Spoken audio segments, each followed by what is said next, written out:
주제에 대해서 강연을 드릴까 하는데 이 본론에 대해서 설명드리기 앞서서 이 연구를 좀 이해하기 위한 배경으로서 시스템 생물학이라고 하는 현대의 융합과학에 대해서 잠시 먼저 말씀을 드리겠습니다.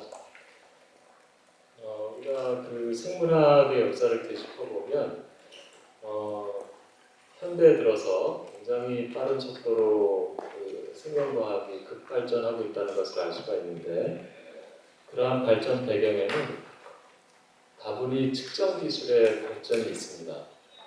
그래서 과거에는 한 생물학자가 굉장히 많은 노력을 들여서 아주 소량의 데이터 측정을 할 수 있었던 반면에, 현대 생명과학에서는 이 소위 하이스루프 메저먼트 테크놀로지라고 하는 기술을 통해서 거의 자동화된 기계 장치가 싱글셀 레졸루션으로 한 세포 내에 그 수만 개의 유전자 발현량 하나를 동시다발적으로 측정할 수 있는 수준에 이르게 되었습니다.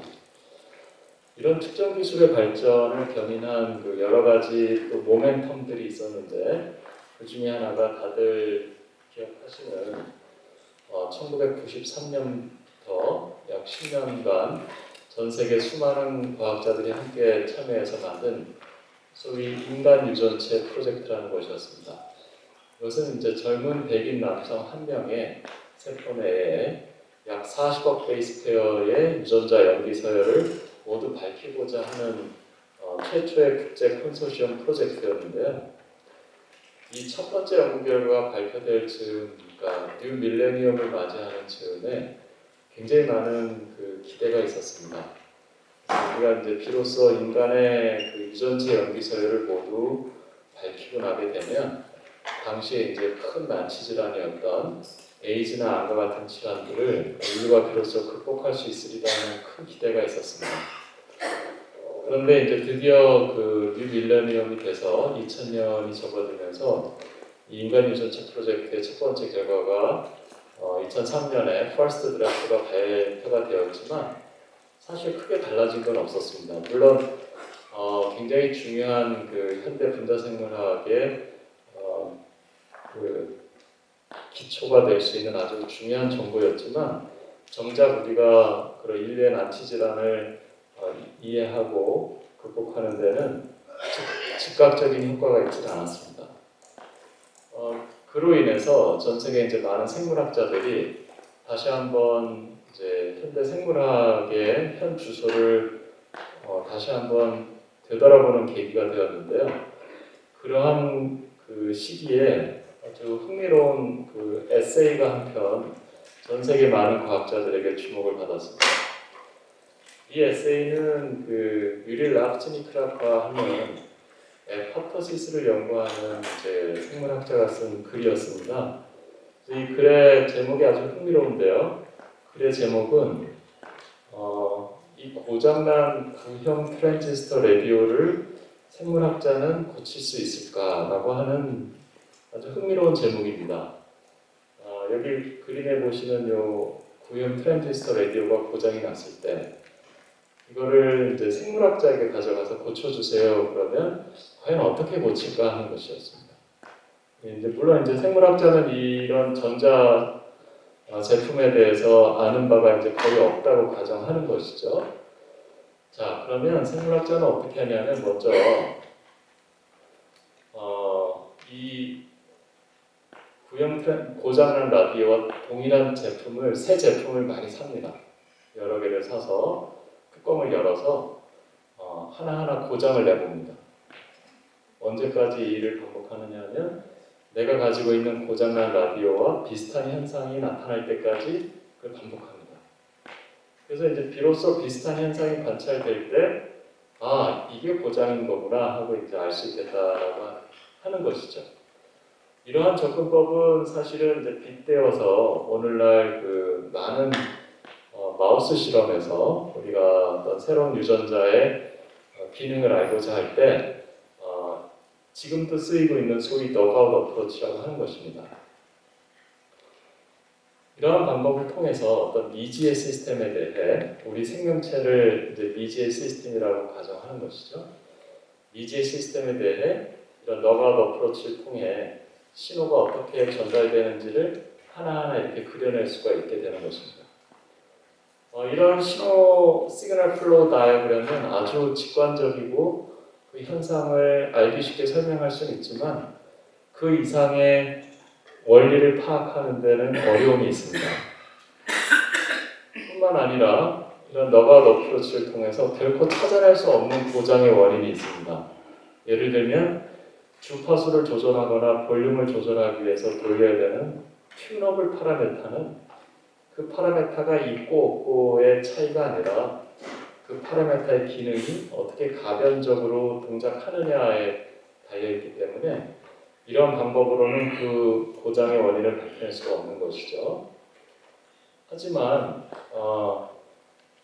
이런 고장난 라디오를 과거에 이제 동네에 흔히 있었던 전파상에 가지고 가면 그렇게 아주 고급 공학 교육을 받지 않은 엔지니어도 쉽게 이걸 고칩니다. 아주 순식간에 고칠 수가 있는데 그거는 바로 엔지니어는 이런 시스템에 대한 내부 설계도를 머릿속에서 이와 같은 형식으로 그리고 있기 때문입니다. 여기에는 보시면 이제 저항이나 인덕터나 커패시터와 같은 그 전압과 전류에 대해서 그 관계가 잘 정의되어져 있는 전자 소자들의 조합으로 이루어져 있고 검류계라는 것을 이용을 해서 전류의 흐름이 어디에서 어디로 흐르는지를 측정할 수 있는 단순한 측정 장비를 이용을 해서 이걸 추적을 하다 보면 손쉽게 고장의 원인을 찾아낼 수 있는 것입니다. 자, 그러면 질문을 바꾸어서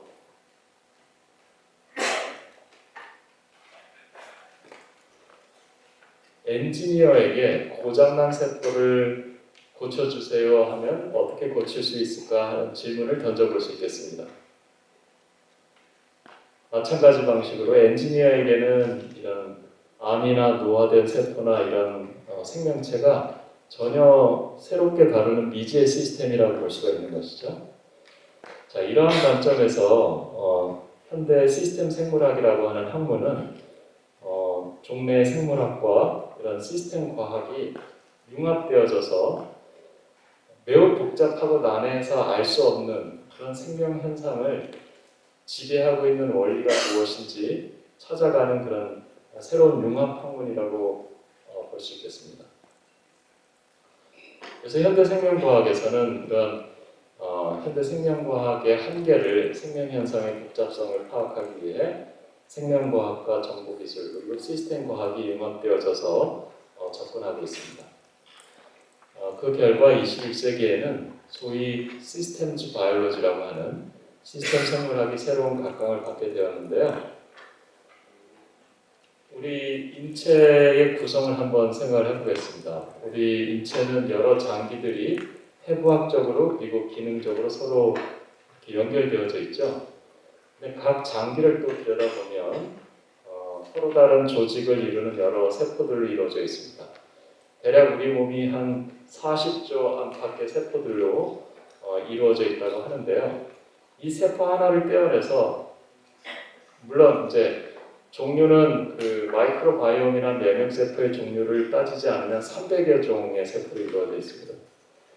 이 세포 안을 들여다보면 또다시 소우주라고 불릴 만큼 다양한 종류의 분자들이 서로 상호작용하면서 이 그림내처럼 이렇게 서로 복잡하게 얽혀있는 그러니까 서로 긴밀하게 상호작용해서 마치 거미줄처럼 복잡한 관계 속에 놓여 있는 것입니다.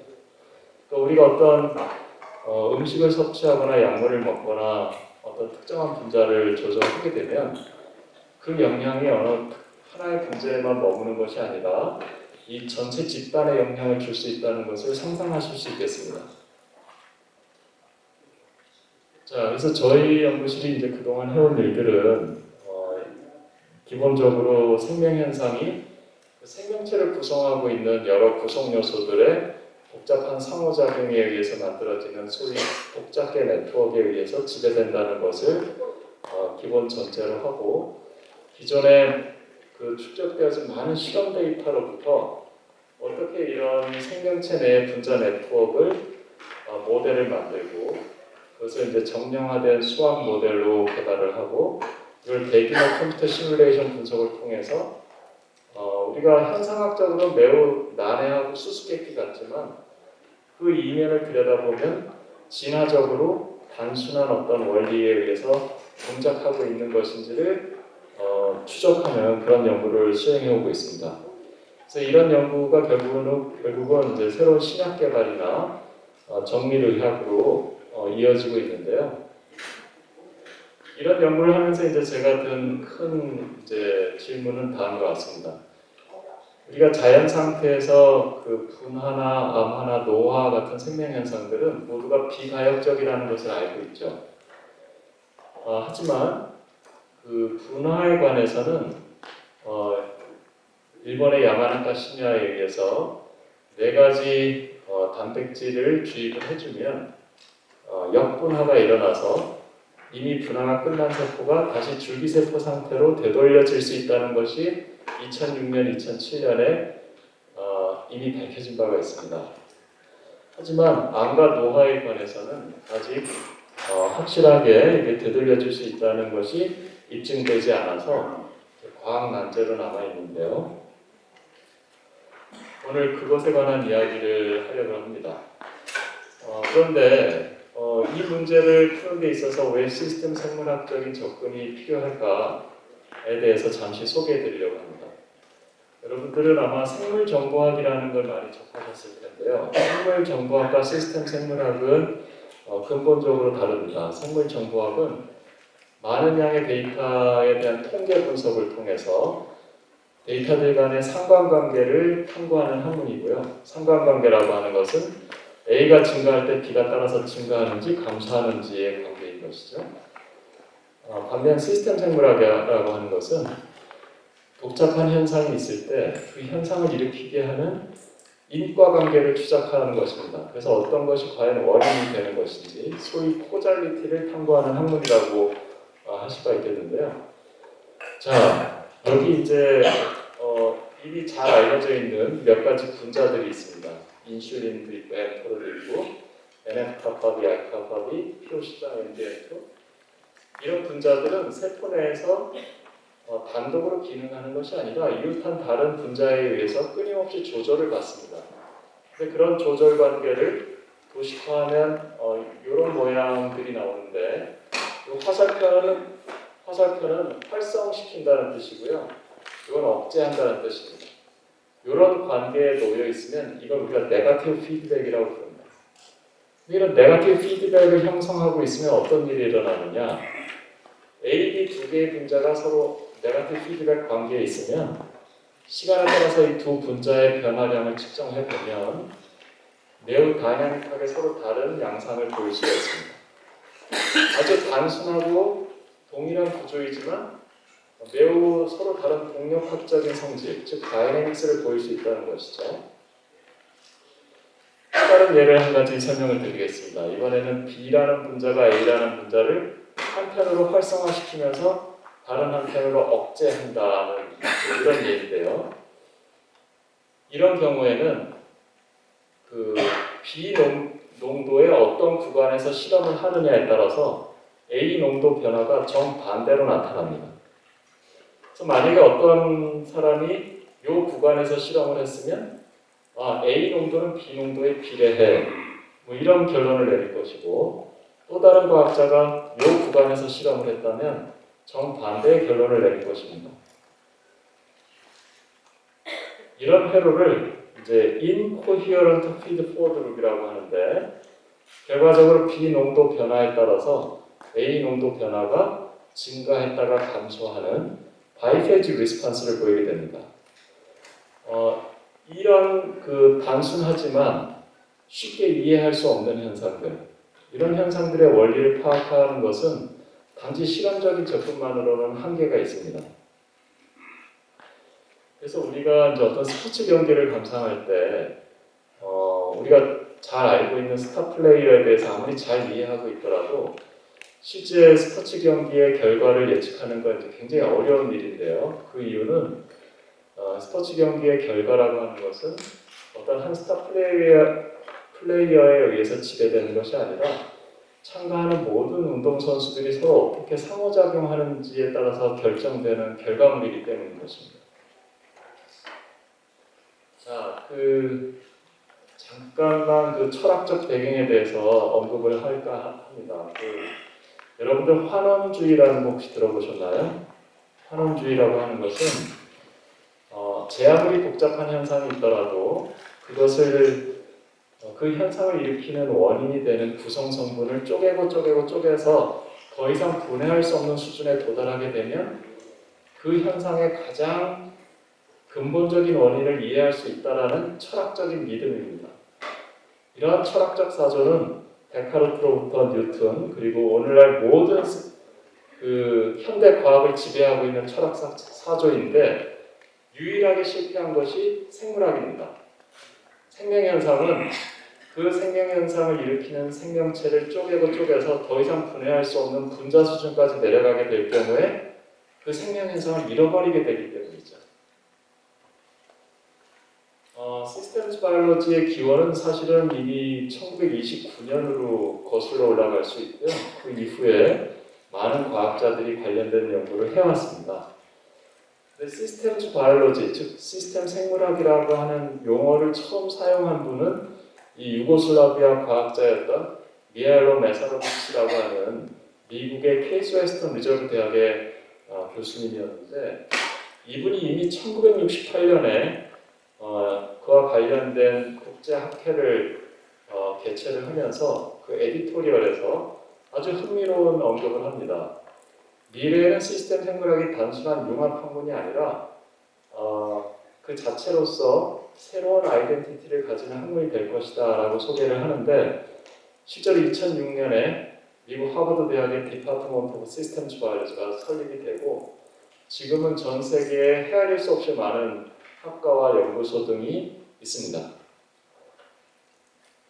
시스템 생물학이란 과연 무엇인가 위키피디아를 검색해 보시면 다음과 같은 정의가 나오는데요. 시스템 생물학은 어떤 복잡한 그 생명 현상에 대해서 그 생명체를 구성하고 있는 각각의 구성 요소들이 서로 어떻게 상호작용해서 그 현상을 만들어내는지를 체계적으로 탐구하는 학문이라고 되어 있습니다. 아까 제가 환원주의가 생명현상을 설명하는 데 있어서 유일하게 실패했다고 말씀을 드렸는데 그 배경이 되는 것이 바로 다음 소개해드릴 이 창발적 현상 때문입니다. 이머전트 프로퍼티라고 하는 것인데요. 이머전트 프로퍼티라고 하는 것은 어떤 시스템이 가지고 있는 성질인데 그것을 쪼개서 그 구성 요소들로 나열했을 때는 더 이상 관찰되지 않는 성질을 일컫습니다. 우리가 소위 전체는 부분의 합보다 크다라고 할 때 그 원인이 되는 것이 바로 이런 이머전트 프로퍼티 때문입니다. 그래서 시스템 생물학은 그런 이머전트 프로퍼티, 창발적 현상을 일으키게 되는 원리를 이제 파악하는 학문이고요. 생명현상에서는 거의 모든 서로 다른 스케일에서 이런 현상이 관찰이 됩니다.